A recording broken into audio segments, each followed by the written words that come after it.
I got it. Come on, George. We've had a surreal year, all right? Cell phones are catching fire. Harambe, Ryan Lochte, Kim Kardashian was held at gunpoint in a theft. Donald Trump's gonna be our next president. The Chicago Cubs won the World Series, and in just 6 months, we lost David Bowie, Muhammad Ali, and Prince. Okay, this year just needs to be over, all right? One more out, and we can move on to 2017. You got that? Yeah. Go sit down. I got you. It's just words, folks. It's just words. The fact that he told this story so mellifluously makes me think, well, he could not have invented the whole thing. When I hear something like that, I am reminded of what my friend Michelle Obama advised us all. When they go low, you go high. 2016, you are out!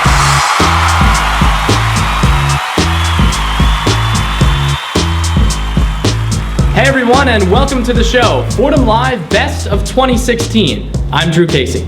I'm Kelsey Burke, and we're your hosts. We've got a great show coming up for you tonight, featuring the best and the worst of 2016. And we'll talk about the strange things of 2016 as well. Kelsey, it was a really odd year if you think about it. It really was. We'll get you ahead to 2017 as well, some New Year's resolutions as we get you set for January 1st of the new year, and the ball drop comes your way pretty soon. And you do not want to miss the big debate over who had the worst year, Hillary or Harambe. One thing's for certain though, 2016 was certainly trumped 2015. We'll take a look back at the best things from 2016 to get you started here on Fordham Live, Best of 2016. Okay, thanks Drew. Tom Trezulli alongside Delaney Bennison and Nicole Garzone. We all come from different backgrounds. I come from a sports background, she comes from a news background, and Nicole comes from a pop culture background. But the three of us together, we think we can make sense of this crazy year that was 2016. And for me, I want to call it the year of the unthinkable, because you got two teams ending huge droughts. The Cubs obviously winning the World Series, the Cavs winning the World Championship. But I think those are a little bit cliche. I feel like some other things that happened this year are even more on the insane scale. Yeah, I would definitely say that like Donald Trump winning the election was the biggest thing that happened this year that shocked everyone. It shocked America, it shocked the world, it shocked us, it shocked Donald Trump. I think the only person that wasn't shocked was maybe Kellyanne Conway. There you go. I don't know Yeah, who the else woman's wouldn't have been movement is shocked. unreal. What Yeah. also shocked America was Leonardo DiCaprio's climate change movie that he came out called Before the Flood. I mean, nobody would have thought mixing science with the guy who fought the bear and the Revenant would actually be a good combo. Right, and he's been an actor his whole career. Yeah. Why is he taking this time to be obsessed with climate change? It definitely is, and both those things kind of tie in being political in that way. Yeah, and I think it's like a pretty scary movie because it's legit, you know, like he's not That's a making it up. legitimate Yeah. scary movie. Right, absolutely. And Yeah. you know, with Donald Trump being a climate change denier leading the free world now, it's a little worrisome that that's what we have to look forward to. But I don't know. I think the Cubs winning the World Series, that was a big thing. John Oliver did a piece about how 3 years ago he said Donald Trump was never going to win the presidency, and then he said that the Cubs were never going to win the World Series. So were you psyched when they won? Where were you at? I was not psyched for one No. reason, because for me the Cubs will not be the Cubs anymore if they've won the World Series. That was part of their charm, the curse of the Billy Goat. They bring a Billy Goat into the stadium and say you're never going to win anymore because you didn't let my Billy Goat in. I think the Cubs, part of their charm is the fact that they've never won. Another interesting topic was actually when Beyonce outed Jay-Z in her latest album, Lemonade. So the visual album itself basically showed the marital issues that the couple was going through, and a lot of people thought that was pretty interesting. Yeah, I'm not sure where that situation is at, to be honest. I knew that happened, and people were like, wow, she outed him Yeah. in Lemonade. But are they still together? Like, No, they're have still women together. come forward that he's been with? Like, No, what's they're going still on? together. They're still together. I feel like the only reason that she wanted to present it that way was just so that the public knows what's going on and knows that like she forgave him, obviously.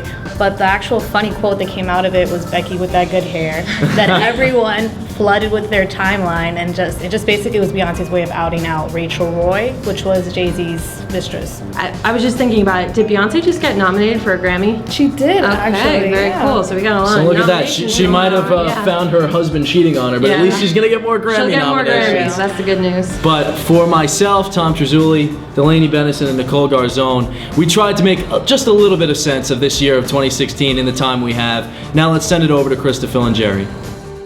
Thanks, Tom.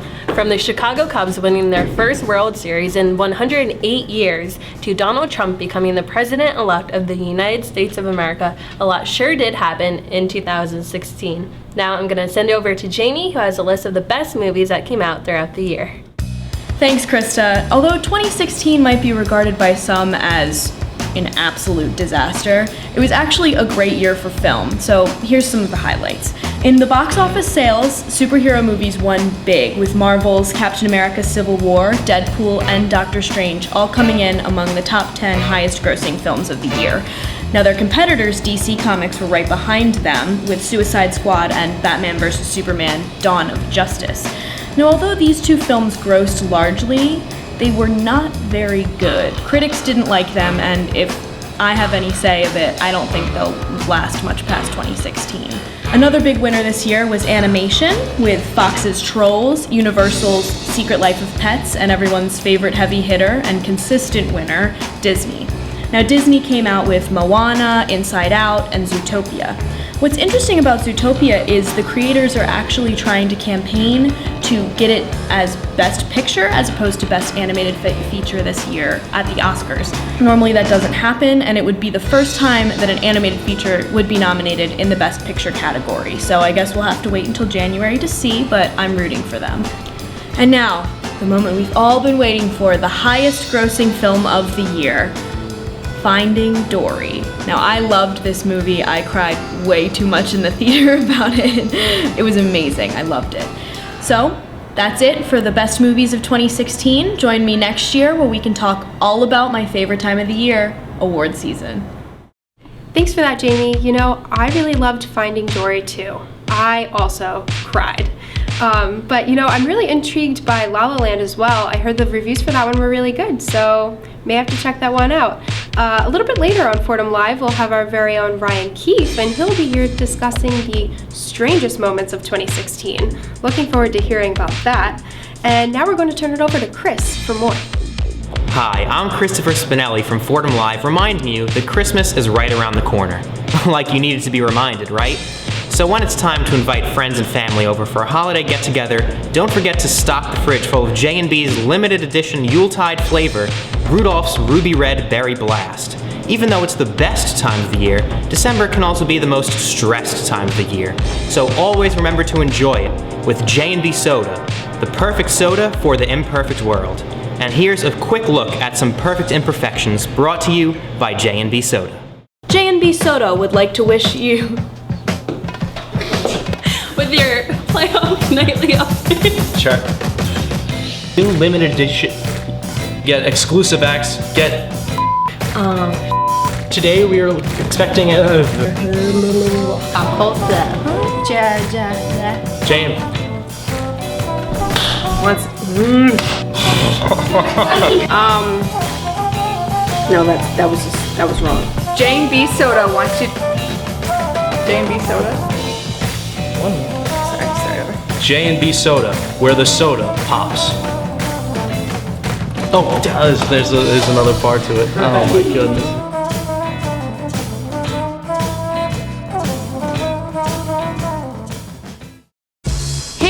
Welcome back to Fordham Live, Best of 2016.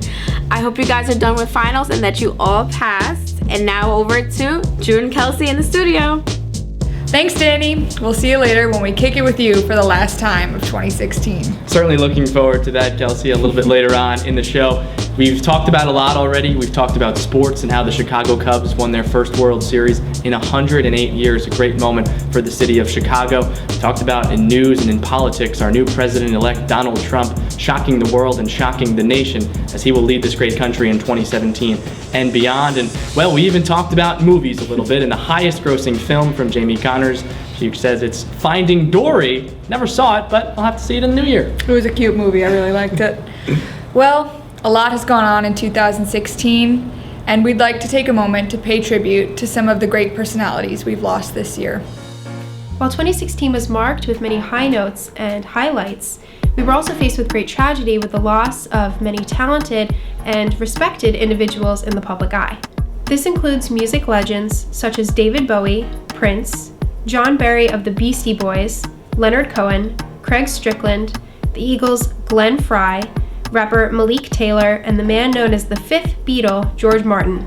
While these icons will surely be missed, the legends of their work and inspiration will continue to live on for years to come. This is also true of the actors we've lost, such as Alan Rickman, Gene Wilder, Abe Vigoda of The Godfather, Doris Roberts, Star Trek's Anton Yelchin, and America's favorite 70s TV mom, Florence Henderson. We continue to remember also the notable impact of former First Lady Nancy Reagan, Harper Lee, Elie Wiesel, and Pulitzer Prize-winning playwright Edward Albee. Last but surely not least, we turn to sports, honoring the late Muhammad Ali, Arnold Palmer, Gordie Howe, Pat Summitt, Jose Fernandez, Joe McKnight, Monty Irvin, John Saunders, and beloved MLB announcer Joe Gargiola. Here on Fordham Live, we remember the greats of the past and celebrate their achievements together. Now we turn it over to the studio to talk about our hopes and aspirations for the upcoming year. In 2017, I plan to do more yoga to help with my flexibility, to help with my breath control, and to just all around relax a little more. For this new year, I really want to learn how to ride a bike. It's kind of embarrassing for me to say, but I'm 21 years old and I still do not know how to ride a bike. So wish me lots of luck with that. In 2017, I want to be a better athlete, a better student, a better son, a better brother, a better friend, a better person. My New Year's resolution is to draw more and really hone in on my creative skills and to eat more vegetables. My New Year's resolution for 2017 is to become more scrappy, more open-minded in taking risks that life might throw at me, and to maintain good, healthy habits. Hi, I'm Ryan Keith, here to tell you about 2016, which was a very strange year. 2016 saw the resurgence of clowns, but they only come in 17-year cycles, so it'll be a while before we see them again. Pokemon Go also came back, but unlike the clowns, I think that's here to stay. Also in 2016, a zoo murdered a gorilla, but I forget his name. 2016 also saw Kanye West end up in the psych ward, his wife Kim Kardashian get robbed, and Britain exit the EU. Finally, violence across the Middle East was just the icing on the cake on a very bizarre 2016. Let's take a look at some of the strangest moments of the year. H-E-R-E, right here. Right here. I don't know what that means. My strangest moment of 2016 was in the bathroom at work. It's a co-ed bathroom for customers and employees, and I'm peeing, and this guy opens the door and he smiles at me and waves while I'm like stooped down peeing, and then closes the door. So it's just like, what the hell? So for my ethics class, we all brought in rough drafts of our paper, assuming we'd get to peer review it and then bring home and work on it later. But instead, the professor said, let's hand it in right now. And one of the kids in the class said, no, I will take a 0 instead of handing it in. That's kind of stupid because you know you'll get a good, some type of a grade, not a 0 if you handed it in. But he was really refusing to hand it in. So what did he have on it? A cure for cancer? Did he say something bad about the professor in the rough draft? But I guess we'll never know because he didn't hand it in. So my strange moment in 2016 was I was covering a story about a professor and I went to go meet him for the interview and he never showed up. And then I got called from public safety the next day saying he was looking for me. I gave him a call. He was in the hospital. He had had a heart attack and he asked me to come to the hospital, so I skipped class and I took a cab to the hospital and I interviewed him there. So my strangest moment of 2016 would actually happen more than once throughout the year, and that would be when I would dress up in a red apron, a red baseball cap for work, and hand out pizzas to fans at Yankee Stadium. I would have a cameraman following me around, and he would videotape all of this to put on the scoreboard. So coming into the fall semester, I was looking for internships, and I had applied to, must have been 30 or 40, that it was just so discouraging to keep getting no's from everything from after-school soccer coach to CBS News. And finally, the one that accepted me was the American Arbitration Association, which is a law firm, which is strange because I don't really want anything to do with law, and even stranger yet is that they haven't fired me. That was interesting. 2016 was pretty strange, guys. And now we're gonna see who had the worst year. Hillary Clinton or Harambe. Yeah, Harambe the monkey. Brenda, take it away. Hey guys, it's Brenda here, and it's safe to say that 2016 was definitely a very interesting year, and definitely very hard for a lot of people. But the two people that had it the worst were probably Hillary Clinton and Harambe. Today I'm joined by Christopher Spinelli and James Guattiri, and they are going to debate who had it worst, Hillary or Harambe. Let's start with you, Chris. Thank you, Brenda. I think it's ridiculous that we're even comparing the two. We have a woman who has spent her entire career being a politician, and she runs. Everyone says it's her turn to be president. It seems like there's no way she can possibly lose, and yet that's exactly what she does. And not only does she lose, but she loses to a racist Cheeto. So I think the fact that we're even comparing these two is really bananas. You know who loved bananas? Harambe. Harambe loved bananas, and now he can't eat one anymore because he's dead. Harambe was living in the zoo very peacefully in his tiny enclosure that was sad enough as it is. He couldn't go out in the wild and even peel his own bananas. They were fed to him. So when he finally had a chance to make a human friend and show him around and show him what it's like to be a gorilla, he was shot dead. All right. What do you have to say about Let's make this a little metaphysical. Harambe's dead. There are two possibilities. The first is that there's an afterlife, in which case he's working on his mixtape with Jesus, because he clearly does nothing wrong, he would be in heaven. Or there is no afterlife and he feels nothing. Hillary Clinton does not feel nothing. She feels the shame of losing to a failed steak salesman every day for the rest of her life until she continues to not wake up. But I mean, she can get over that though, eventually, somehow, right? Can't she? You know who can never get over being dead? Harambe. He will be dead forever. When he comes down to me from heaven and tells me that he's okay, then I'll believe that everything is fine with his mixtape. But until then, Hillary has lost a couple times. Oh, big whoop, she can move on. Harambe lost once and he can never try again. You both made excellent points. This is definitely going to be a hard one for the judges. Let's go to the judges right now. Jamie, Krista, Ryan, and George, and see what they thought. Guys? They both made good points, but Hillary still has to live with this. Rest in peace, Harambe. You know, I think James and Chris both made good points, but at the end of the day, Harambe is dead.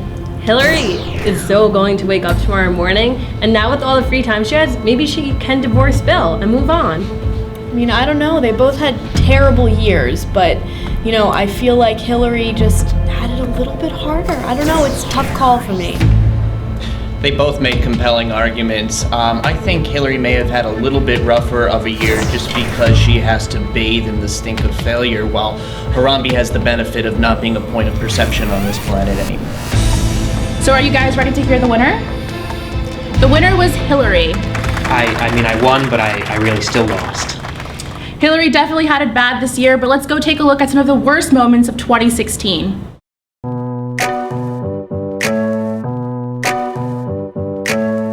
So 2 years, So 2 years after viruses and all these problems I've had with my computer, it finally died. I now have to go into finals without a computer. It turns on every once in a while, but for the most part it's dead, and that's the worst part of my 2016. I have to say that my worst moment in 2016 was working a 16-hour day at CBS for my internship during the election. It was brutal. Working from 5 a.m. to, God, I don't even know when I got out, but it felt like forever. That was my worst. 2016 was a very difficult year for a lot of people, but if I had to pick one person who had it the worst, it would probably be Kim Kardashian. I mean, the poor girl was robbed at gunpoint. That's gotta be hard on anyone. But I hear she's doing much better now, so props to her. By far, the worst moment of 2016 was the release of the Angry Birds movie. What was by far the most cringeworthy, sorry excuse for a movie, graced the screens of America and is rotting the brains of young children across the globe. Someone has anger issues. Oh my, shaking my head. When we come back on Fordham Live, Best of 2016, we're gonna kick it with Danny one more time. So don't you, yeah you, go anywhere. Hi guys, we're gonna try to get 2 for 1 on our Swedish fish deal here today. No, I actually bought one that made it dangle. So all of this is because of me. Thanks, Jim. Okay. Yeah. Did you really want a Swedish fish? Yeah, I love Swedish fish. Oh, okay. They're my favorites. So you should get 2 for 1 right now. 506? Yeah. What, is it 125? How much are is it? Oh, look, it's $1. I don't know. $1.25. It's 506, even though the number is hidden. Yeah. Okay. Ready? Yep. Oh. What a smart machine. That was such a letdown. I'm so upset. That was gonna be so exciting. I only got one. What a smart machine. There's like 6 in here too. What? She was almost gonna get a 2-for-1 Swedish fish, but only one popped out.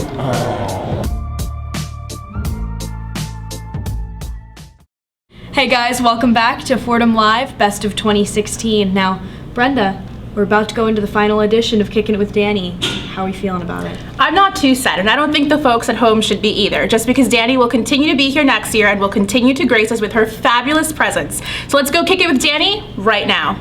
Hey everyone, what's up? It's Danielle. You're kicking it with Danny one last time before the year is over. Today, to wrap up 2016, we have 2 fan-submitted letters from you guys. The first one is from Mabel. She's in Virginia. Mabel says, "Hey baby, I just want to say your show gives me inspiration to start my own, and I am 78 years old." My goodness. Also, I'd like to give a shout out to my grandson, Jim Shear. Hey baby. Wait, my grandma lives in Cleveland. Both of them. Listen, she says she's your grandmother. All right, Shout I'll out take to it. Jim I'll Shear. take it. Okay, and fan letter number 2 is Beth Noble from New York. She says, "Hey Danny, 2016 was a year of great things for me. What was one of your favorite moments? Thanks for asking." One of my favorite moments from 2016 would be when I gave a homeless guy $20, and that just made his world. He started crying, and I started crying because I didn't know $20 can go such a long way for somebody. Hey, it's the holiday season. Give out to your brothers and your sisters. And that's it for me. Have a Merry Christmas and a Happy New Year. Simone Biles had the best 2016 in my opinion. She won 5 medals at the 2016 Rio Olympic Games. It only comes every 4 years, the Summer Olympics that is, and Simone Biles will be remembered as one of the best United States Olympians ever.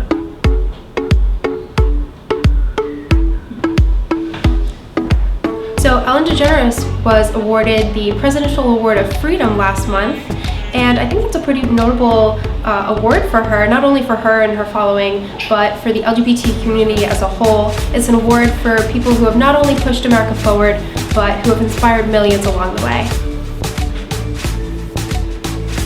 I would say that Justin Bieber probably had the best year in recent years for him. I mean, he was on a world tour, he had hit after hit, he didn't get arrested. I don't think he broke up with any girlfriends, or maybe he did, but as of now he's single, so I think it was a pretty good year for him. This one's an easy one. Cursed sports franchises had the best 2016, whether it was the Cubs breaking a 108-year curse or the Cavaliers giving Cleveland their first sports championship since 1964. We may have to rethink that lovable loser's nickname, and Cleveland may not be the mistake on the lake anymore. I have literally nothing to say. I need a minute. So here's something sad. Yesterday I accidentally kneed a dog in the head. He was happily walking with his owner. I came around a bend, didn't see him, and my knee smashed right into his head, leaving him probably upset, confused, and hurt. Now I realize that this is the perfect description for 2016. A hard knee to the head. Because this year left most of us confused, hurt, and upset. But the one thing I realized about this year, and especially during wrap-up shows like this, is the negative connotation that most of us have. Because when you look at all the stuff that's happened, most of us focus on the negative instead of the positive and good things. When we think of 2016, we think of the Zika virus, instead of the fact that Michael Phelps retired as the most decorated Olympian in history.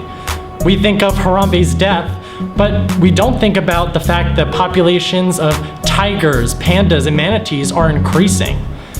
We think about the hatred and division throughout this year, but forget that our unity and coming together through events like the Ice Bucket Challenge helped researchers discover a gene that is linked to ALS. We need to be more positive. And that's my challenge for humanity in 2017. Stop highlighting the negatives. So, for 2017, let's not only have a great year, but a positive year to be remembered. Very well said, James. It's perfect words to live by as we head into 2017. We've covered a lot of ground here on the show, and that just about does it for us. We've touched on the Chicago Cubs winning the World Series, and even Kanye West in a psych ward. Yeah, and we heard that Hillary had a worse year than Harambe because at least Harambe didn't have to suffer through the rest of 2016. And we also heard some resolutions, mine included, but we didn't get to hear yours, Drew. We got to keep the people waiting. No, I'm going to go for it. To be more present with everyone, and I challenge you to do the same. Aw, very cute. Well, 2016 is coming to an end, but Trump's tweets sure aren't. So, as we sign off for the last time of 2016, we think it only appropriate to bring out the rest of the Fordham Live cast.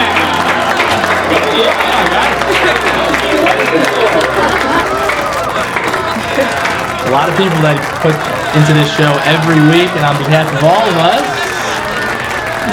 Merry Christmas!